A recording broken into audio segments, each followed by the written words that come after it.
तो last time photo electric effect में एक क्वेश्चन असाइनमेंट में दिया था, है ना, कि if we double the frequency then kinetic energy will be, है ना, उस पर कमेंट करना था और उसमें ऑप्शन दिए हुए थे, तो काफ़ी सारे स्टूडेंट का करेक्ट था। उसको एक बार देख लेते हैं। तो हमसे बोला गया कि अपने को एक इक्वेशन पता है कि एच न्यू या एच एफ, जो भी आप रिप्रेजेंट करना चाहो, H F is what, energy of incident photon, it is equal to work function plus kinetic energy maximum. ठीक, तो हमने ऐसा मान ली कि kinetic energy maximum first case में। अब उसने क्या बोला कि अगर हम फ्रीक्वेंसी को डबल कर दें, अब देखो अगर फ्रीक्वेंसी को डबल किया तो मेटेलिक सरफेस के वर्क फंक्शन पर क्या फर्क पड़ेगा, वो तो कांस्टेंट, वो तो एक वर्क फंक्शन किसकी प्रॉपर्टी है, मेटल सरफेस की, कि उससे इलेक्ट्रॉन को इजेक्ट करने के लिए कितनी एनर्जी आपको देनी पड़ेगी, तो वो तो कांस्टेंट है। बट अगर आपने फ्रीक्वेंसी डबल कर दी, इसे कुछ इक्वेशन 1 बना दो, तो हो जाएगा 2HF इज इक्वल टू 5, ये तो कांस्टेंट है, प्लस जो इजेक्ट इलेक्ट्रॉन होगा उसकी काइनेटिक एनर्जी चेंज हो जाएगी, तो उसे मैंने नाम दे दिया 2। क्लियर, इसको यहाँ ले आओ तो हो जाएगा 2HF minus 5 is equal to kinetic energy maximum second. इसको हम ऐसा लिख सकते हैं 2HF, इसमें प्लस माइनस 5 कर दो तो हो जाएगा माइनस ऑफ 25 प्लस 5, इसको ऐसा लिख सकते हैं, इसमें तो कोई दिक्कत नहीं। तो यह काइनेटिक एनर्जी मैक्सिमम 2, तो यहाँ से हम ऐसा लिख सकते हैं kinetic energy maximum 2 is equal to, इसमें से 2 कॉमन लो तो हो जाएगा HF माइनस 5 प्लस 5। अब लॉजिकली सोचो, इस इक्वेशन से HF माइनस 5 का वैल्यू क्या है, काइनेटिक एनर्जी मैक्स 1, तो हम लिख सकते हैं kinetic energy max second is equal to 2 time of kinetic energy max 1 plus 5। अब इस इक्वेशन को देख के क्लियरली समझ में आ रहा है कि जो सेकेंड टाइप की काइनेटिक एनर्जी है वो फर्स्ट टाइम की काइनेटिक एनर्जी के डबल से भी ज़्यादा है, क्योंकि उसमें कुछ ऐड हो रहा है, वर्क फंक्शन ऐड हो रहा है, तो आंसर क्या है, मोर देन डबल। क्लियर है, तो आप स्क्रीन शॉट करके क्वेश्चन नोट करो, फिर अब इस पर बेस्ड और क्वेश्चन करते हैं, क्वेश्चन सॉल्व करते हैं। जिसमें क्वेश्चन में क्या बोला गया, पहले आप क्वेश्चन नोट कर लो। A beam of monochromatic light of wavelength lambda, monochromatic का मतलब आप लोग समझते होंगे, नहीं समझते तो आप नोट कर लो। मोनो जैसे हमारी व्हाइट लाइट होती है, व्हाइट लाइट में कितने कलर होते हैं, 7। अभी हम कैसी बीम इंसिडेंट कराएं जिसमें सिंगल कलर है, मोनोक्रोमेटिक। बाइक्रोमेटिक मतलब जिसमें 2 वेवलेंथ के फोटोन हो, मतलब 2 कलर हो, और व्हाइट लाइट मतलब 7 कलर। ये जब हम ऑप्टिक्स पढ़ेंगे वहाँ पर वेव ऑप्टिक्स में ये चीज़ आएगी। खैर अभी हम समझ लेते हैं। A beam of monochromatic light of wavelength lambda eject photo electron from a caesium surface, जिसका वर्क फंक्शन है 1.9 electron volt. These photo electron are made to collide with hydrogen atom in ground state. Find maximum value of hydrogen which can be ionise hydrogen atom. अब मेरी बात ध्यान समझे कि अपने को हाइड्रोजन एटम हो क्या रहा है कि एक मेटल सरफेस है जिसका वर्क फंक्शन आपको गिवन है 1.9 इलेक्ट्रॉन वोल्ट। यहाँ एक फोटोन आ रहा है जिसका कुछ वेवलेंथ लैम्डा है, और वो यहाँ से क्या इजेक्ट कर रहा है, इलेक्ट्रॉन, और यहाँ पर अपना हाइड्रोजन एटम है। अब अपने को पता है कि अगर हाइड्रोजन एटम को आयनाइज करना है ग्राउंड स्टेट से, तो क्या सिखाया था, आयनाइजेशन एनर्जी का क्या मतलब होता था, जिससे वो इलेक्ट्रॉन को इजेक्ट कर सकें उससे, बाइंडिंग एनर्जी इक्वल। तो बेसिकली अगर इसकी बाइंडिंग एनर्जी की बात करें ग्राउंड स्टेट में, तो ग्राउंड स्टेट में टोटल एनर्जी क्या होती थी, माइनस का 13.6 इलेक्ट्रॉन वोल्ट। और बाइंडिंग एनर्जी या फिर आयनाइजेशन एनर्जी हम किसको बोलते थे, हम उस एनर्जी को बोलते थे, आपको अगर याद हो तो हमने लिखा था बाइंडिंग एनर्जी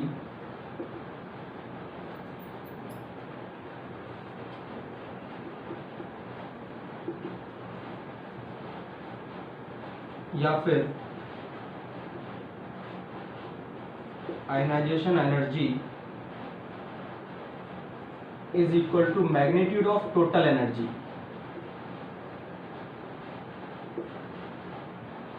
अब सोचो ग्राउंड स्टेट में टोटल एनर्जी क्या होती थी, माइनस का 13.6 इलेक्ट्रॉन वोल्ट, और उसका क्या लेना है, मैग्नीट्यूड।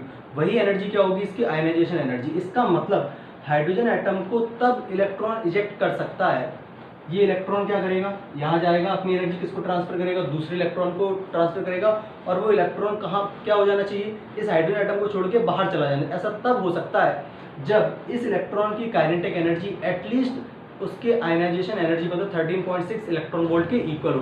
क्या तभी इस हाइड्रोजन एटम को आयनाइज किया जा सकता है। इसका मतलब जो भी इस मेटल सरफेस से इलेक्ट्रॉन इजेक्ट हो उसकी काइनेटिक एनर्जी कितनी होनी चाहिए, 13.6 होनी चाहिए, और कुछ नहीं था इस क्वेश्चन में। क्लियर है। अब इसमें क्या करना है, इसको नोट करो, इसको हटा देता हूँ मैं।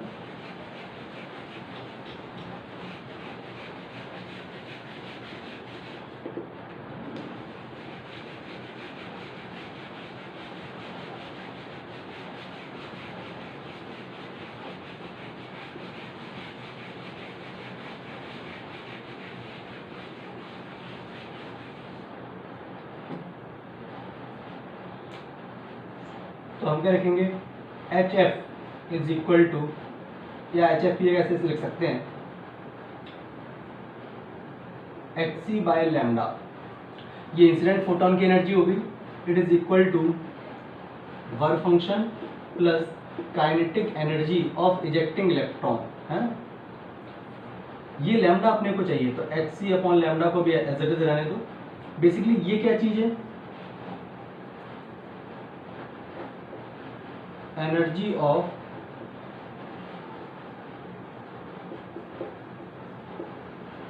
इंसिडेंट फोटोन, ये कितना है 1.9 दिया हुआ था, और काइनेटिक एनर्जी कितनी होनी चाहिए 13.6। तो यहाँ से हो जाएगा H C by lambda is equal to, ये हो जाएगा 15.5 इलेक्ट्रॉन वोल्ट, ठीक है। तो लैम्डा इज इक्वल टू क्या हो जाएगा, लैम्डा इज इक्वल टू हो जाएगा H C upon 15.5 electron volt. अगर आपको याद हो ये वैल्यू को हम लिख सकते थे इलेक्ट्रॉन वोल्ट के लिए 12400 अपॉन 15.5, तो आंसर आपको मिल जाएगा एंगस्ट्रॉम में। अब इसको सॉल्व कर लिया जाएगा और जो भी लैम्डा आएगा वही अपना आंसर है, ठीक है। इसमें ऐसा कुछ नहीं, ऐसे कई सारे क्वेश्चन बनाए सकते हैं, आप स्क्रीनशॉट वगैरह से नोट करो। फिर अब हम डिस्कस कर रहे हैं फोटो इलेक्ट्रिक इफेक्ट का बहुत इंपॉर्टेंट सेगमेंट। इस सेगमेंट में काफ़ी सारी चीज़ नई सीखने को मिलेंगी आपको, और IIT कम से कम 5 से 6 क्वेश्चन इस सेगमेंट के ऊपर पूछ चुका है, मिनिमम बता रहा हूँ, इससे ज़्यादा ही होगा। Graph, saturation current, stopping potential, और भी बहुत सारी इंटेंसिटी का क्या फ़र्क पड़ेगा, इजेक्शन ऑफ इलेक्ट्रॉन पर, फ्रीक्वेंसी क्या चीज़ फ़र्क पड़ेगा, ये सारी चीज़ हम यहाँ लिस्ट करेंगे। उन सारे क्वेश्चंस का आंसर मैं आपको ओरली या 1-2 लाइन में कराना सिखा दूंगा, बट उसके लिए आपको ये चीज़ समझ में आनी चाहिए। हेडिंग नोट करो, experimental study of photo electric effect, कि फोटो इलेक्ट्रिक इफेक्ट में एक्सपेरिमेंट में होता क्या क्या है, ठीक है। सिंपल सा एक्सपेरिमेंट है, ये समझ में आ गया तो बाकी सारे क्वेश्चन ही समझ लो कि बाकी पूरा चैप्टर कंप्लीट हो गया आपका। तो इसमें होता क्या है, बेसिकली एक ट्यूब लेते हैं हम इस तरह से, यहाँ पर एक मेटल सरफेस लेते हैं जो कि अपना कैथोड का काम करती है, और यहाँ पर हमने एक ऐसे रिसीवर लगा दी जो कि एनोड का काम करेगा। यहाँ पर हमारा बेसिकली क्या आते हैं, फोटॉन्स ऐसे इंसिडेंट कराते हैं, और फोटोन की फ्रीक्वेंसी क्या होनी चाहिए, थ्रेशोल्ड फ्रीक्वेंसी से ज़्यादा होनी चाहिए, तभी इलेक्ट्रॉन का इजेक्शन पॉसिबल होगा। और हम इन्हें क्या करते हैं, एक बैटरी से ऐसे कनेक्ट कर देते हैं। यहाँ पर हमने एक एमीटर लगा दिया, एमीटर काम इतना सा सिर्फ वो करंट की रीडिंग देगा अपने को, है ना, इस तरह से। ये अपना सेटअप हो गया। अच्छा, एक चीज़ अपने को पता है कि जो भी फोटोन आएंगे जाएंगे मेटल सरफेस पे, और मेटल सरफेस से जाके क्या इजेक्ट करेंगे, इलेक्ट्रॉन। बट जो इजेक्टिंग इलेक्ट्रॉन होंगे उन सारे इलेक्ट्रॉन की काइनेटिक एनर्जी सेम होगी, अलग। याद करो, बता दो कि सबकी एनर्जी अलग अलग होगी। क्यों? क्योंकि ऐसे भी इलेक्ट्रॉन होंगे कि देखो जो फोटोन आ रहे हैं वो इलेक्ट्रॉन को इजेक्ट करने में कैपेबल तो हैं, बट कई इलेक्ट्रॉन एनर्जी लेके जोश में आ गए और एक ने एक कोलिजन किया और इलेक्ट्रॉन इजेक्ट हो गया, तो उसकी काइनेटिक एनर्जी वो इलेक्ट्रॉन इजेक्ट हुआ जिसने एक भी कोलिजन नहीं किया, जाहिर सी बात है उससे कम होगी। तो जो इजेक्टिंग इलेक्ट्रॉन होते हैं उनकी काइनेटिक एनर्जी डिफरेंट होती है। अगर आपको याद हो तो काइनेटिक एनर्जी की रेंज बताई थी, जो इजेक्टिंग इलेक्ट्रॉन होते हैं उनकी kinetic energy greater than 0 and less than HF-5 होगी। ये कौन सी काइनेटिक एनर्जी थी? ये मैक्सिमम काइनेटिक एनर्जी थी जिसमें कोई कोलिजन ना करे। क्लियर है यहाँ तक? ओके, तो यहाँ से जो इलेक्ट्रॉन इजेक्ट हुए, अच्छा 1-2 इलेक्ट्रॉन तो इजेक्ट नहीं होते, बहुत सारे इलेक्ट्रॉन इजेक्ट होते हैं। समझो कि 100 इलेक्ट्रॉन इजेक्ट हुए, समझने के लिए बता रहा हूँ, बाकी तो मिलियंस ट्रिलियंस होते हैं। हर एक इलेक्ट्रॉन की काइनेटिक एनर्जी कैसी है? डिफरेंट है, ठीक है। यहाँ से कुछ इलेक्ट्रॉन, अभी ये मान लो बैटरी नहीं थी, ऐसे बैटरी का वोल्टेज हमने 0 करा। ध्यान समझना, स्टोरी आपको ही लिखना है, 5-10 लाइन है। यहाँ पर जो वोल्टेज था वो 0 वोल्टेज था, मैंने कोई वोल्टेज अप्लाई नहीं किया था। तो कुछ इलेक्ट्रॉन ऐसे होंगे जिनकी काइनेटिक एनर्जी इतनी ज़्यादा है कि वो मूव करते करते इस एनोड पे पहुंच गए और अपना सर्किट कंप्लीट हो गया, और सर्किट कंप्लीट हो गया, सर्किट में करंट अपने को मिल गया, है ना। बेसिकली इलेक्ट्रॉन ऐसे जा रहे हैं तो हम सर्किट का करंट ऐसे दिखाएंगे, फिर उससे डायरेक्शन से कोई ज़्यादा अपने को अभी मतलब नहीं है, अपने को करंट मिल गया। अब जब अपने को करंट मिला, यहाँ इसने एमीटर ने रीडिंग बता दी, भैया करंट मिल रहा है। अब हमने क्या किया, कि अच्छा कुछ इलेक्ट्रॉन यहाँ से मान लो 100 इलेक्ट्रॉन जो इजेक्ट हुए वो 100 यहाँ नहीं पहुँच पाएंगे। क्यों? क्योंकि कुछ टक्कर करेंगे, कोलिजन करेंगे। अब जो जिन्होंने कोलिजन किया उनकी काइनेटिक एनर्जी स्टार्टिंग में समझो कम थी, तो वो तो बीच में ही रिटर्न हो लिए, रुक गए बीच में। वो इलेक्ट्रॉन जिनकी काइनेटिक एनर्जी बहुत ज़्यादा थी वो टक्कर होने के बाद भी, क्योंकि ऐसा था नहीं कि इलेक्ट्रॉन लोग सीधी रास्ते में चल रहे हैं कि एक दूसरे से टकरा नहीं, काफ़ी सारे इलेक्ट्रॉन इजेक्ट हुए, आपस में टकराएंगे और जिनकी काइनेटिक एनर्जी कम होगी वो यहाँ तक पहुँच ही नहीं पाए। यहाँ पर वो इलेक्ट्रॉन पहुँचे जिनकी काइनेटिक एनर्जी बहुत ज़्यादा थी, वो टक्कर होने के बाद भी यहाँ पहुँच गए, तो हमें करंट मिल गया है, नॉर्मल सा करंट। अब क्या हुआ, हमने कहा ये करंट तो यहाँ से निकले थे 100 इलेक्ट्रॉन, यहाँ पहुँचे 10, तो आपको जो करंट मिला अभी करंट कम मिला। हमने इसको इंक्रीज करने के लिए क्या किया, यहाँ पर एक ऐसी बैटरी लगाई जो कि इन इलेक्ट्रॉन को अट्रैक्ट करे, ऐसे प्लस माइनस। तो जब हमने ऐसे बैटरी लगाई मान लो 20 वोल्ट की, पहले हम समझो कि 4 वोल्ट की इलेक्ट्रॉन 4 वोल्ट की बैटरी लगाई, तो उसने इलेक्ट्रॉन को क्या करेगी, अट्रैक्ट करेगी ये बैटरी। तो पहले जो यहाँ 10 इलेक्ट्रॉन पहुँच रहे थे अब उसकी जगह 20 पहुँचने लगी। हमने कहा ये तो अच्छी बात है, फायदे का सौदा है। तो हमने इस बैटरी के वोल्टेज को और बढ़ाया, तो 50 पहुँचे, और बढ़ाया 60 पहुँचे, बढ़ाते बढ़ाते एक पर्टिकुलर वोल्टेज ऐसा आ गया जिस पर यहाँ से 100 इलेक्ट्रॉन इजेक्ट हुए, वो 100 के 100 यहाँ पहुँच गए। तो यहाँ पर जो करंट मिला वो करंट कैसा मिला, मैक्सिमम करंट। अब एक बात लॉजिकली सोचो, हम वोल्टेज इस मैक्सिमम करंट, जब यहाँ से 100 इलेक्ट्रॉन इजेक्ट हुए वो 100 के 100 यहाँ पहुँच गए। पहले सोचो 100 पहुँचे कैसे, अपने आप तो नहीं पहुँचे, अपने आप तो सिर्फ 10 इलेक्ट्रॉन पहुँचे थे जब मैंने यहाँ कोई बैटरी नहीं लगाई थी, 0 वोल्ट की बैटरी थी समझो। पर जैसे जैसे मैंने वोल्टेज बढ़ाया इस कनेक्शन में, ध्यान रखना इधर माइनस और इधर प्लस, तभी तो अट्रैक्ट होके आएंगे। तो धीरे धीरे नंबर ऑफ इलेक्ट्रॉन जो यहाँ पहुँचने चाहिए थे वो बढ़ने लगे, बढ़ते बढ़ते मैं वोल्टेज बढ़ाता रहा, इलेक्ट्रॉन बढ़ते रहे, मैं वोल्टेज बढ़ाता रहा, इलेक्ट्रॉन बढ़ते रहे। एक ऐसा वोल्टेज आया जिस पर सारे के सारे इलेक्ट्रॉन जो यहाँ से इजेक्ट हुए वो यहाँ पहुँच गए। तो जो करंट मिलेगा वो करंट क्या मिला, मैक्सिमम करंट। इस करंट मैक्सिमम करंट को ही हम बोलते हैं सैचुरेशन करंट।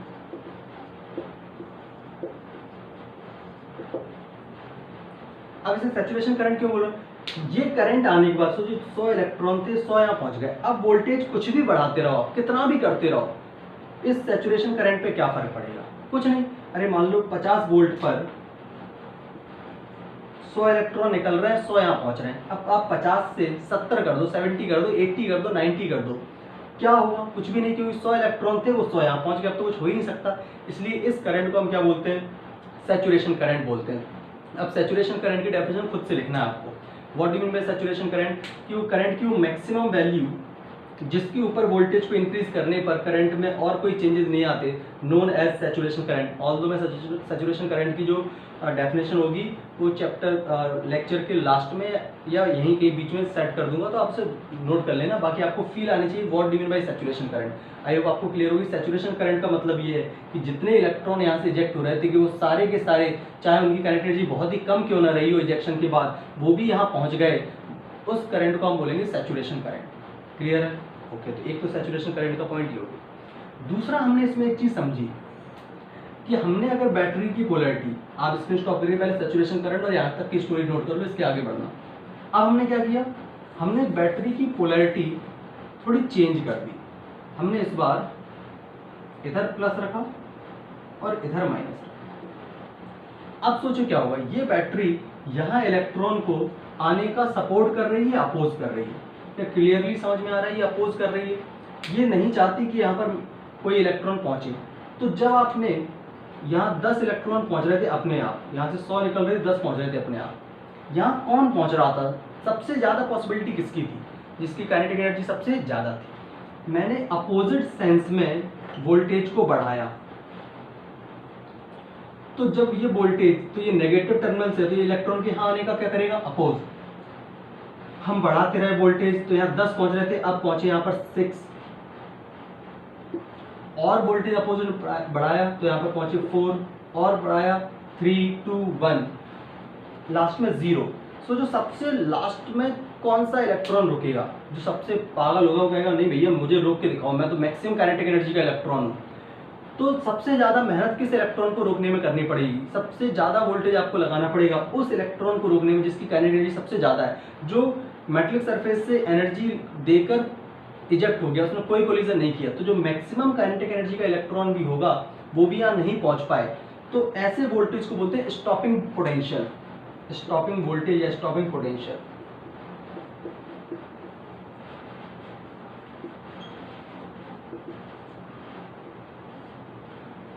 स्टॉपिंग पोटेंशियल का क्या डेफिनेशन है, ध्यान समझें।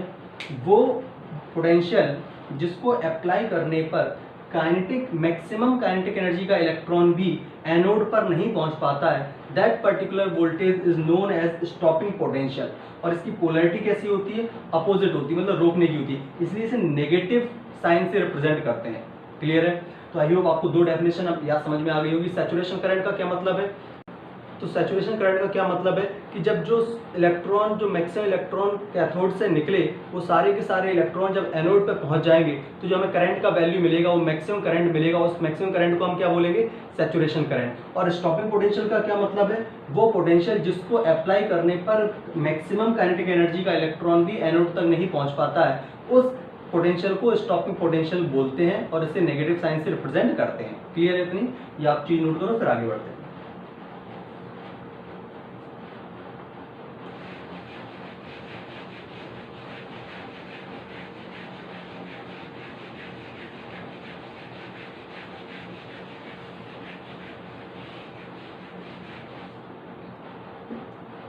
अब एक छोटी सी बात समझते हैं, ध्यान समझने, ये हमारे काम की बात आएगी।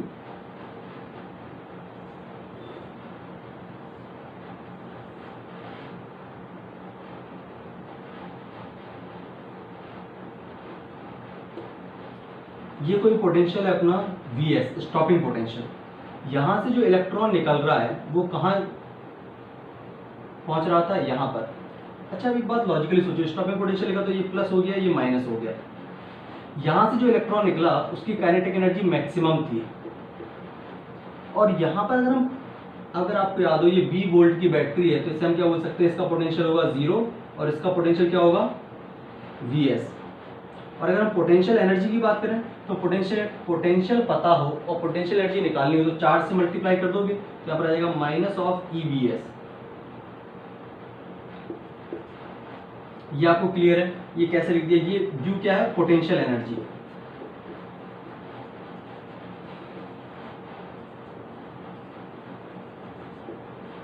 कैसे निकाला, अगर 20 वोल्ट की बैटरी है तो इसका वोल्टेज हो जाएगा 0, इसका वोल्टेज हो जाएगा Vs, और potential energy is equal to क्या होता है, चार्ज इनटू पोटेंशियल, तो मैंने चार्ज से मल्टीप्लाई कर दी।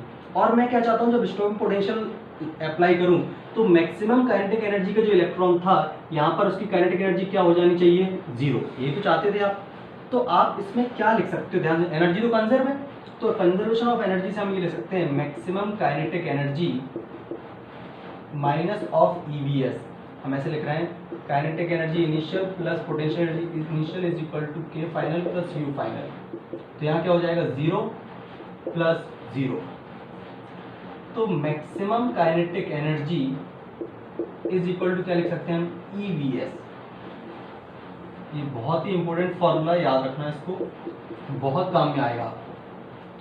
मतलब अगर हम स्टॉपिंग पोटेंशियल, Vs क्या है,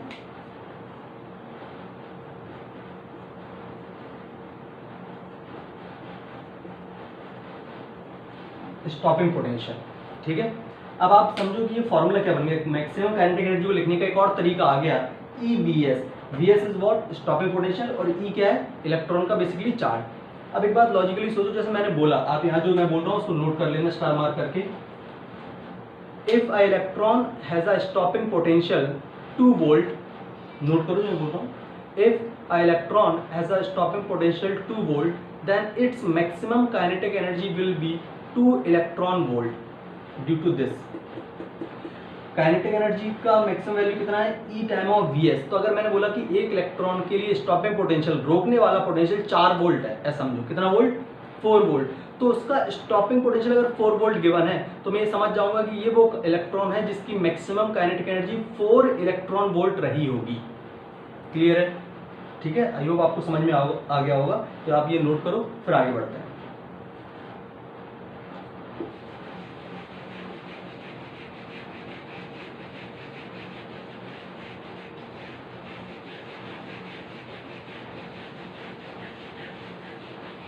तो अब जो हमारी इक्वेशन थी, पहले इक्वेशन क्या थी, HF is equal to HF naught plus kinetic energy maximum, यही था।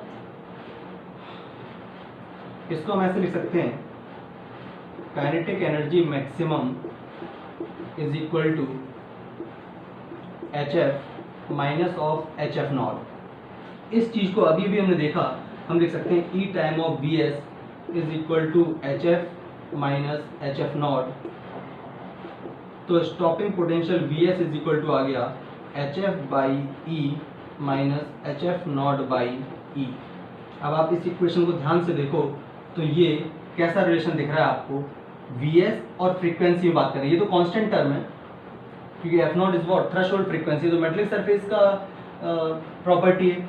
तो अगर हम Vs स्टॉपिंग पोटेंशियल और इंसिडेंट फोटोन की एनर्जी के बीच में अगर ग्राफ देखें तो क्या ये y is equal to mx minus C type दिख रहा है, straight line with negative slope और पॉजिटिव स्लोप और नेगेटिव इंटरसेप्ट। तो अगर हम इसके लिए ग्राफ प्लॉट करें, ये ग्राफ IIT JEE पूछ चुकी है और इसमें कुछ भी नहीं था, फ्रीक्वेंसी स्टॉपिंग पोटेंशियल और फ्रीक्वेंसी ये ग्राफ प्लॉट किया जाए तो ग्राफ देखो कैसा आएगा, स्ट्रेट लाइन तो बनानी है, स्लोप पॉजिटिव रखनी है और इंटरसेप्ट नेगेटिव, तो क्या ग्राफ कुछ ऐसा आना चाहिए, ठीक है जी। अच्छा, इसके अगर स्लोप की बात करें, स्लोप क्या है, h/e, तो हम ये बोल सकते हैं कि ये जो एंगल बना इसको tan थीटा या फिर जिसे हम स्लोप भी बोलते हैं, क्या आएगा h/e, और ये कांस्टेंट टर्म है। और इंटरसेप्ट क्या है उसका, HF नॉट बाई E, मतलब ये जो वैल्यू है यहाँ से यहाँ तक की, इस वैल्यू को हम क्या बोल सकते हैं, HF नॉट बाई। क्लियर है? तो बहुत ही सिंपल सा है, बट ये क्वेश्चन IIT JEE में आ चुका है, तो आप ध्यान रखें ऐसे क्वेश्चन पूछे जाते हैं। तो अपने को तो इस फॉर्मूले से ज़्यादा मतलब था, ये भी बता दिया मैंने, ठीक है। चलो इसके आगे फिर नेक्स्ट में देखेंगे। Bye bye, take care.